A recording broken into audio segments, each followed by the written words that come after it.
Hello everyone, कैसे हैं आप सब। तो ये हमारा मैथ्स पेडागोजी का 4th लेक्चर है और यहाँ पे हम डिस्कस करने वाले हैं Newman's error analysis.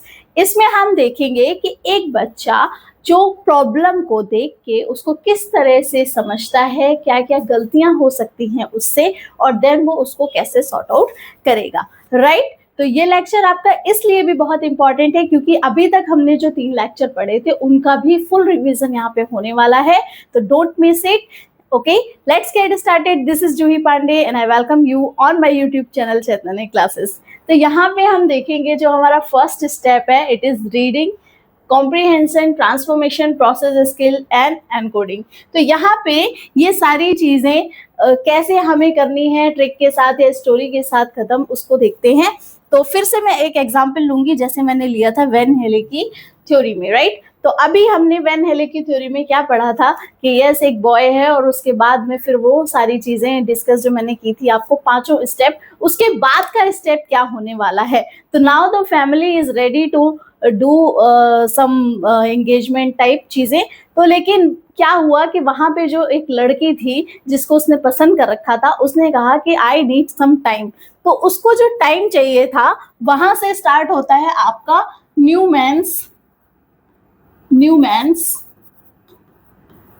Error analysis. ठीक है, हम इसको ऐसे नहीं देखेंगे, हम इसको कैसे देखेंगे, स्टोरी की तरीके से देखेंगे। तो फिलहाल उस बॉय के लिए अब एक न्यू चैप्टर स्टार्ट होने वाला था, क्योंकि उस गर्ल ने क्या ले लिया, थोड़ा सा टाइम ले लिया। ठीक है, तो टाइम लेने के लिए फिर भी कुछ स्टेप्स हो गए उसके पास में। ठीक है, वो भी 5 स्टेप्स थे उनकी स्टोरी को आगे बढ़ाने के लिए, राइट। तो जो फर्स्ट स्टेप था वो क्या था उनका कि ये जो स्टोरी मैं सुना रही हूँ ये 90s की स्टोरी है। तो आपको पता होगा कि 90s में बहुत ही बढ़िया बढ़िया टाइप के जो है सॉन्ग्स आए थे। तो यहाँ पे बस आपको एक सॉन्ग याद करना है। कौन सा वाला सॉन्ग याद करना है? वो किताबें पढ़ी होंगी तुमने मगर कोई चेहरा तुमने पढ़ा है, राइट। तो उसमें सबसे पहले पढ़ने की बात हो रही है। ठीक है, किसकी बात हो रही है? पढ़ने की बात हो रही है, बुक्स पढ़ने की, कि ये तो तुमने बहुत पढ़ी है। ठीक है, बट क्या आपने फेस रीडिंग की है? फेस रीडिंग का मतलब ये होता है कि क्या आपने उस चीज को, उसके फेस को अंडरस्टैंड किया है। आप समझ रहे हैं मेरी बात? यहाँ पे हो रही है बात क्या कि रीडिंग तो ठीक है, लेकिन क्या आप उस रीडिंग को, जो आप रीड कर रहे हो, क्या उसको समझ पा रहे हो? तो यहाँ पे आपके 2 स्टेप बन गए। कौन कौन से? एक तो रीडिंग वाला और एक कौन सा? अंडरस्टैंडिंग वाला। आई होप यहाँ तक आपको क्लियर हो गया होगा। तो यहाँ पे 2 जो सेंटेंसेस थे वो उस गर्ल के थे। ठीक है, वो जो मूवी थी उसमें शाहरुख खान एंड शिल्पा शेट्टी थे। तो शिल्पा शेट्टी ने 2 सेंटेंसेस बोले थे कि किताबें पढ़ी होंगी तुमने मगर कोई चेहरा भी तुमने पढ़ा है। तो यहाँ से आपके न्यूमैन्स एरर एनालिसिस में क्या आ गया कि सबसे पहले आपको रीडिंग करनी है, और रीडिंग भी कैसे करनी है? अंडरस्टैंडिंग के साथ करनी है। फेस रीडिंग का मतलब है कि जब तक आप उसको अंडरस्टैंड नहीं कर रहे तब तक आप क्या ही बताओगे उसके बारे में, राइट। और थर्ड जो स्टेप है आपका वो क्या है कि थर्ड स्टेप में अब वहां पे कौन डिस्कस कर रहा है? अब वहां पे बॉय का टर्न आ गया। ठीक है, अब वो बॉय अपनी बात रखेगा। ठीक है, तो यहां से हो जाता है आपका क्या? थर्ड स्टेप जो कि है क्या? ट्रांसफॉर्मेशन मतलब रूपांतरण। ठीक है, मतलब अभी गर्ल बात कर रही थी, अब कौन बात कर रहा है? अब बॉय बात कर रहा है, अब शाहरुख खान बोल रहा है। क्या बोल रहा है वो? कि पढ़ा है मेरी जान, नजर से पढ़ा है, शायद यही था। ठीक है, और उसके बाद में मतलब आप अब क्या कर रहे हो? अब आप प्रोसेस लगा रहे हो कि पढ़ा तो है, बट अब आप क्या करोगे? उसको एक्सप्लेन कैसे करोगे? ठीक है, पढ़ा तो है, बोल तो दिया उसने कि पढ़ा है, लेकिन अब पढ़ा है तो बताना भी तो पड़ेगा ना कि क्या पढ़ा है, राइट। तो यहाँ पे प्रोसेस हो गई स्टार्ट, और अब बाद में वो क्या करेगा? बातें बनाएगा। क्या करेगा? बातें। यहाँ पे उसको क्या बनानी है? बातें बनानी है। ठीक है ना, क्योंकि अब किसी भी तरीके से उसको क्या करना है? उससे मैरिज करनी है, उसके लिए उसको बातें बनानी पड़ेंगी, राइट। तो यहाँ पे आके वो प्रोसेस करेगा। क्या करेगा? प्रोसेस। अब इसी सॉन्ग पे बेस्ड करके आप इन सारी चीजों को ध्यान से देखो कि रीडिंग में तो क्या हो गया, वही। ठीक है, कि आपने क्या, किताबें तो बहुत पढ़ी हैं। तो सबसे पहले बच्चा क्या करता है? सबसे पहले बच्चा बुक रीडिंग करता है। आप बुक रीडिंग यहाँ पे नहीं लेंगे, आप लेंगे एक क्वेश्चन, ठीक है। अगर आपके सामने एक प्रॉब्लम आ गई, मान लीजिए ये प्रॉब्लम इस तरीके की है, 99, आप 99 लीजिए, ठीक है। अब इसका क्या करना है, आपको इसका स्क्वायर निकालना है, ठीक है। 99 का स्क्वायर, ये आपके पास एक प्रॉब्लम आ गई। ओके, तो क्या करेंगे, सबसे पहले रीड करेंगे। न्यू मेंस में न्यू चैप्टर स्टार्ट होगा तो क्या करेंगे, इसको रीड करेंगे। रीड के बाद क्या करना है, अंडरस्टैंडिंग, ठीक है, कि आपने कोई चेहरा भी पढ़ा है, मतलब आपको उस चीज की समझ है भी कि नहीं, राइट। तो फिर यहाँ पे हो गया क्या, 100 माइनस 1। आपने क्या कर लिया कि 99 को मैं क्या कर सकती हूँ, 100 माइनस 1 कर सकती हूँ। यहाँ से आप क्वेश्चन की प्रॉब्लम समझ गए हैं, ठीक है। देन आपने क्या कर दिया, ट्रांसफॉर्मेशन कर दिया। अब बारी किसकी आ गई, बॉय की बारी आ गई एक्सप्लेन करने की। तो यहाँ पे क्या हो गया, आपने ट्रांसफॉर्मेशन किया, किसको, 99 को लिख दिया 100 माइनस 1 की फॉर्म में, और इसका लगा दिया क्या, स्क्वायर। क्लियर है। देन हो गया आपका प्रोसेस स्किल। अब आप ये समझ गए हो कि अब आपको क्या चीज अप्लाई करनी है। तो यहाँ से आपका क्या हो गया, कार्य विधियों का निष्पादन। यहाँ से आप जान जाते हो कि आपको कौन सी प्रोसेस स्किल लेनी है। तो क्या करोगे आप, यहाँ से a minus B whole square कर दोगे, ठीक है, और इसको शॉर्ट में सॉल्व करोगे। जैसे ही शॉर्ट में सॉल्व करोगे, यहाँ से आ जाएगा क्या, आपका आंसर। या आप कह सकते हो कि आपने इसको कूटबद्ध कर दिया बिना किसी हार्ड कैलकुलेशन के, राइट। तो इस एग्जांपल से आप ये समझ सकते हो कि न्यूमैन्स की एरर एनालिसिस में किस तरह से बच्चा क्या करता है, पहले रीड करेगा, फिर उसको समझेगा।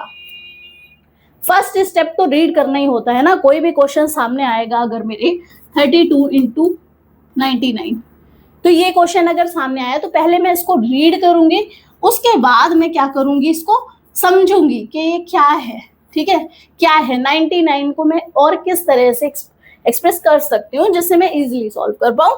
देन हो गया ट्रांसफॉर्मेशन।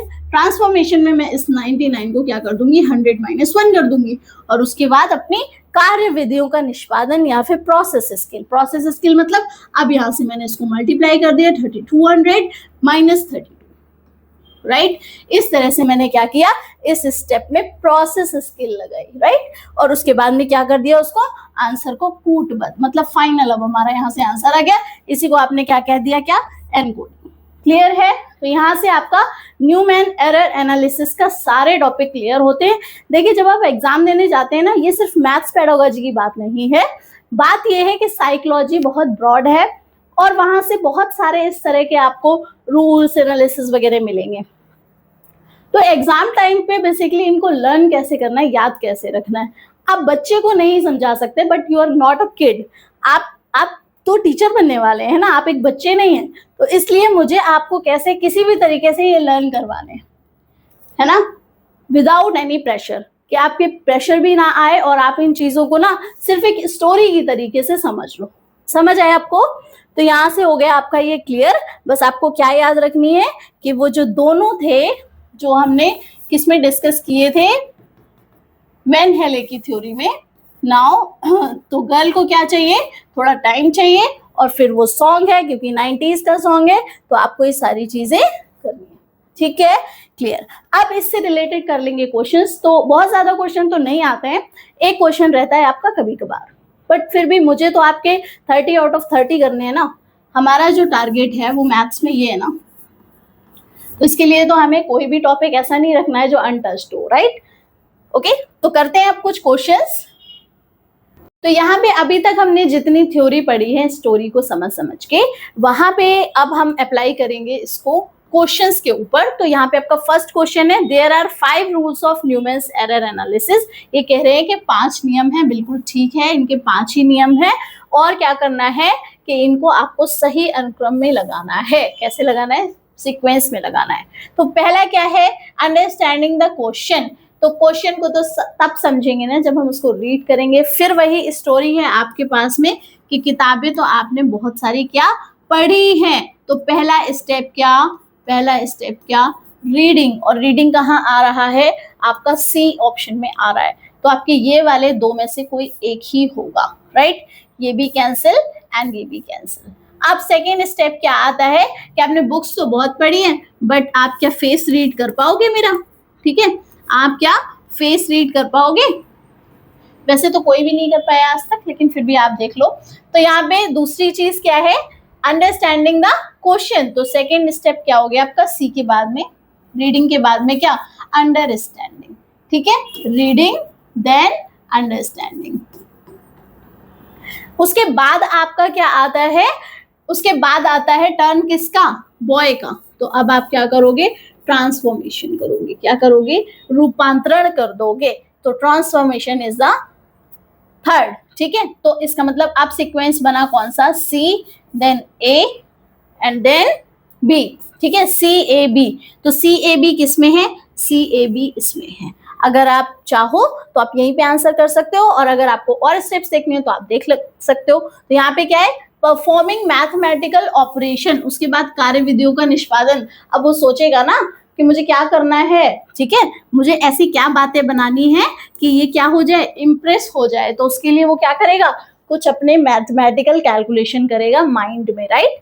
तो यहाँ पे आ गया आपका कार्य विधियों का निष्पादन। तो निष्पादन किसमें, ई वाले स्टेप में, राइट। उसके बाद में लास्ट स्टेप आपका क्या रहता है कि जब वो अपने माइंड में सारी चीजें कैलकुलेट कर लेता है, फिर अच्छी अच्छी बातें उसके सामने बोल देता है। तो क्या हो गया आपका लास्ट स्टेप, क्या हो गया, यस, फॉर्मुलेटिंग द आंसर। अब वो बहुत सोच समझ के सारी कैलकुलेशन करके और फाइनली उसको सारी अच्छी अच्छी चीजें बता देता है। ठीक है, तो last step is D, right. और वो आपका ऑप्शन कौन सा हो गया, सेकेंड ऑप्शन। क्लियर है आपको ये बात? ओके, नेक्स्ट क्वेश्चन देखते हैं, which is, yes, a teacher develops rubric involving 5 stages. फिर से वही है, एनालाइज करना है क्या, एरर्स, है ना, और क्या करना है, मैच करना है। तो आप देखो, पूरा क्वेश्चन पढ़ने की जरूरत नहीं है, आपने सिर्फ इतना देख लिया ना कि यहाँ से क्या है, एरर एनालिसिस, न्यूमैन की त्रुटि विश्लेषण। तो देखो फर्स्ट स्टेप कह रहा है कि रीडिंग स्टेज। ठीक है, आप किससे मैच करोगे, देखो कहाँ पे रीडिंग वाली बात आई है। तो छात्र क्या कर सकता है, प्रश्न को पढ़ सकता है। तो आप कह सकते हो कि ए वाला जो है वो क्या है, सेकंड है। ठीक, यहां से हमें ये पता चल गया। देन है कॉम्प्रिहेंशन, वही आपका समझ। तो समझ कहाँ है, ये है। तो आपको ये भी पता चल गया कि बी का क्या है, सेकंड है। तो आप लिख लो बी का कौन सा पार्ट, सॉरी फर्स्ट, बी का कौन सा था, फर्स्ट था। अब देखो क्या ऑप्शन में कुछ ऐसा आ रहा है। तो ए का सेकंड है, बी का फर्स्ट। वो आपका एक तो ए बन रहा है और एक कौन सा बन रहा है, सी बन रहा है। बाकी बी और डी से आपको कोई लेना देना नहीं है, क्योंकि पहला ही स्टेप क्या कर दिया, गलत कर दिया, राइट।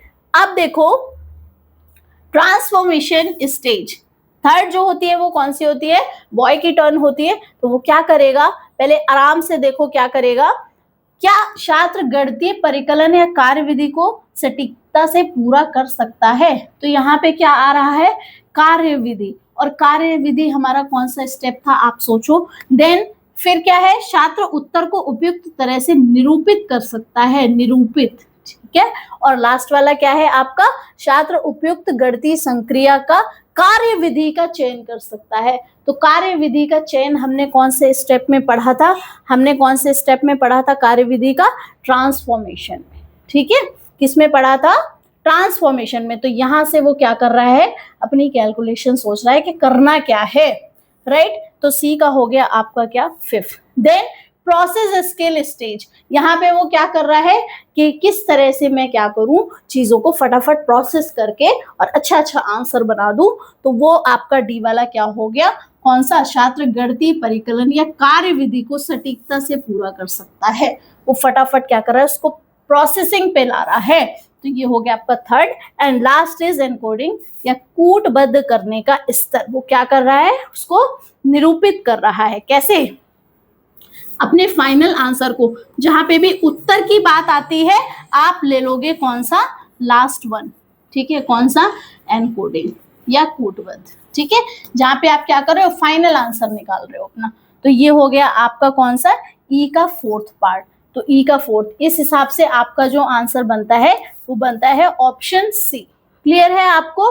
प्रोसेस में तो क्या करेगा कि वो उस चीज को प्रोसेसिंग करेगा, ठीक है। प्रोसेसिंग करने का मतलब क्या है, प्रोसीजर, ठीक, क्या कर रहा है, कार्य विधि कर रहा है। क्लियर है आपको? नेक्स्ट देखते हैं, विच इज,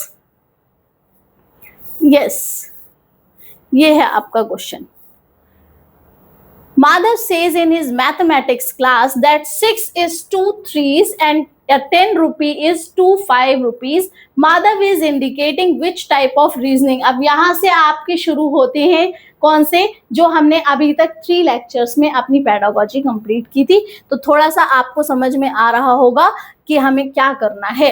तो वो कह रहा है कि माधव अपनी कक्षा में कहता है कि 6 यानी कि 2 बार 3, ठीक है, 2 बार 3 ये हो गया 2 बार 3, और 10 रुपए यानी कि 5 रुपए के 2 नोट, मतलब 10 रुपए यानी कि 5 रुपए के 2 नोट। माधव किस प्रकार की तार्किकता का प्रदर्शन कर रहा है, जल्दी से बताइए इसका आंसर। यस, तो उससे भी पहले मैं आपको बता दूं कि यहाँ पे एक मिस्टेक मुझसे भी हुई। क्या हुई कि ये बोल रहा है कि 6 यानी 2 बार 3, तो 2 बार 3 तो यही हुआ ना, मैंने 2 को 3 बार ले लिया, ठीक है। आप ये मिस्टेक मत करना वरना क्वेश्चन गलत हो जाएगा, राइट। तो अब आपने सोच ही लिया होगा कि इसका आंसर क्या होगा। देखो उसने कहा कि 3 को अगर मैं 2 बार ले लूं तो 6 आएगा, ठीक है, और 5 को भी मैं 2 बार ले लूं तो क्या आएगा, 10 आएगा। इसका मतलब ये कौन सी वाली, ये क्या कर रहा है, ये एक प्रपोर्शन लगा रहा है कि यहाँ पे 2 3 लेंगे तो 6 बनेगा और 2 5 लेंगे तो क्या बनेगा, 10 बनेगा। तो सिंपल सी बात है, ये किसका हो जाएगा, आपका प्रपोर्शनल थिंकिंग का एग्जाम्पल हो जाएगा, राइट। क्लियर है आपको ये बात। तो नेक्स्ट क्वेश्चन देखते हैं, which is yes, which is the starting level of Van Helle's theory। सबसे पहले मैंने आपको क्या बताया था, 2C, राइट, वही स्टोरी बताई थी ना, जिसमें पहले क्या है देखेंगे विजुअलाइजेशन, ठीक है। तो यहाँ से सीधे डायरेक्ट आंसर आप कर सकते हैं 2, क्योंकि नाउ अब आपको क्लियर है सारी चीजें जो एक्सप्लेन की थी मैंने इसमें, राइट। तो इसको बहुत ज्यादा यहाँ पे डिस्कस नहीं करेंगे। Next is mathematical thinking is indicated by, गणितीय चिंतन किसके द्वारा परिलक्षित होता है, बताइए आप कैसे परिलक्षित होता है। आइडेंटिफिकेशन ऑफ पैटर्न्स, मेमोराइजेशन पहले ही बताया था, ये वाला टर्म देखते ही आप क्या करोगे, बिल्कुल 440 वोल्ट का करंट लगेगा आपको, ठीक है, इसको तो पहले कैंसिल कर दो। Then memorization of multiplication table, बिल्कुल गलत, ये भी वही है, ये भी वही है। Then achieving mastery in algorithms, क्या आपको क्या चाहिए, निपुणता चाहिए, या आपको क्या चाहिए, पैटर्न्स की आइडेंटिफिकेशन चाहिए। आप क्या करेंगे मैथमेटिकल थिंकिंग में, तो यहाँ पे कभी भी हम निपुणता की बात नहीं करते। किसकी बात नहीं करते, निपुणता की बात नहीं। बच्चा कैसे सोच रहा है, वो पैटर्न्स को कैसे आइडेंटिफाई कर रहा है, बस इसकी बात हम कर सकते हैं। तो यहाँ पे ये वाला ऑप्शन हो गया आपका करेक्ट। ये थोड़ा सा निगेटिव पॉइंट है, इसको हम नहीं लेंगे, क्योंकि मास्टरी हमें नहीं करवानी है, बट बच्चे की समझ डेवलप करनी है इंटरेस्ट के साथ, राइट। अब चलते हैं नेक्स्ट क्वेश्चन पे, which is Which of the following is least related to mathematics? कौन सा गणित से सबसे कम रूप से संबद्ध है, तो बताइए आप। डिडक्टिव रीजनिंग, बिल्कुल रीजनिंग का पार्ट रहता है। लॉजिकल रीजनिंग, ये भी रहता है, मैथ्स में लॉजिक की ही बात करते हैं। एग्जाम्स आपको पता है, यस। और एक्सपेरिमेंटेशन, ये मोस्टली आप किस में यूज करते हैं, ये साइंस में यूज करते हैं, राइट। तो वो संबंधित तो है, ठीक है, लेकिन सबसे कम पूछ रहा था, सबसे कम, ऐसा नहीं है कि संबंधित नहीं है, संबंधित है, बट यहाँ पे सबसे कम जो वैल्यू है वो इसकी है, राइट। तो ऑप्शन 3 आपका हो गया क्या, करेक्ट आंसर, क्योंकि साइंस से ज्यादा रिलेट करता है एक्सपेरिमेंट। देन आपका नेक्स्ट क्वेश्चन आता है, yes, Ravi uses the following step for solving an algebraic equation। Ravi ने क्या किया कि ये इक्वेशन सॉल्व करने के लिए कुछ स्टेप्स फॉलो किए हैं।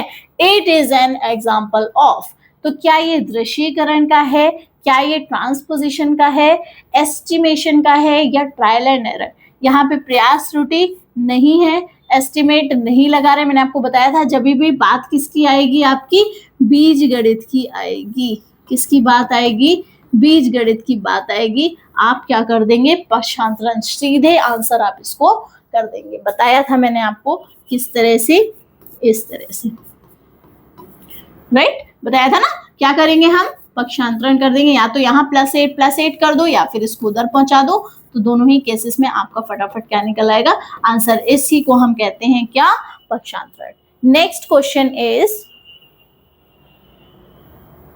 Yes, consider the following statement. Statement A क्या है, if n is even n square, ये भी प्रीवियस ईयर क्वेश्चन है डेफिनेटली, ठीक है। ध्यान से देखो क्या करना है, यहाँ पे क्या आ गया आपका, क्या आ गया आपका, कंसीडर द फॉलोइंग स्टेटमेंट, क्या दिया है, if n is even n square is even, यदि n सम है तो n स्क्वायर भी सम होगा।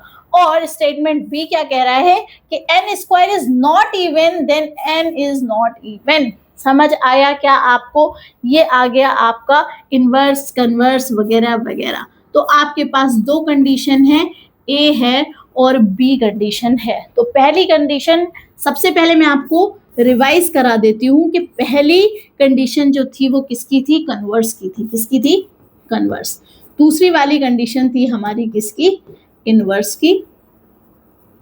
तो कन्वर्स में हम क्या देखते थे कि हमने इनको क्या कर दिया, जस्ट उल्टा कर दिया। स्टेटमेंट को क्या करना है, जस्ट उल्टा करना है। दूसरे स्टेप में हमने क्या देखा था कि दूसरे स्टेप में हमें उल्टा नहीं करना है, बस क्या कर देना है, माइनस लगा देना है, या साथ में क्या लगा देना है, नॉट लगा देना है। क्लियर है। और जो आपका थर्ड स्टेप था जिसे हम क्या बोलते हैं, कंट्रापॉजिटिव बोलते हैं, तो यहाँ पे मैं उसका लिख रही हूँ कंट्रापॉजिटिव।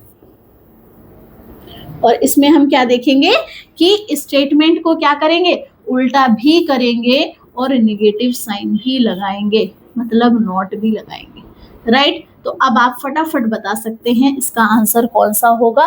ध्यान से देखिए, कह रहा है कि n is even, n square is even. पहली कंडीशन क्या, n इज इवन, ठीक है, n इवन है तो n स्क्वायर भी क्या होगा, इवन होगा।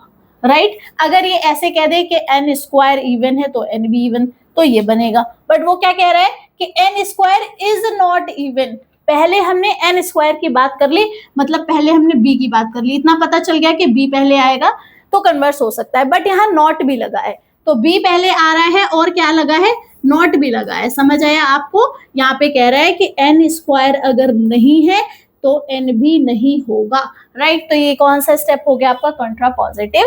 तो इसका मतलब ऑप्शन ए आपका क्या हो गया, करेक्ट हो गया। अगर आपने सारी ही तीनों लेक्चर देखे हैं तो आई डोंट थिंक कि यहाँ पे आपका एक भी क्वेश्चन क्या रहेगा, कंफ्यूजिंग रहेगा। ओके। तो नहीं देखा है तो फिर देख लीजिए जाके, जिससे कि आपको सारी चीजें क्लियर हो। इस टाइप के क्वेश्चन डेफिनेटली एक आता है। देन आपका आ गया next question. Oh, this is the last question, ठीक है। तो और अच्छी बात है, ये आपका लेक्चर जल्दी ही हो गया कंप्लीट। यहाँ से अब आपको क्या करनी है, हमेशा की तरह practice and short notes. Okay, keep learning, keep watching. Thank you, मिलते हैं नेक्स्ट लेक्चर में।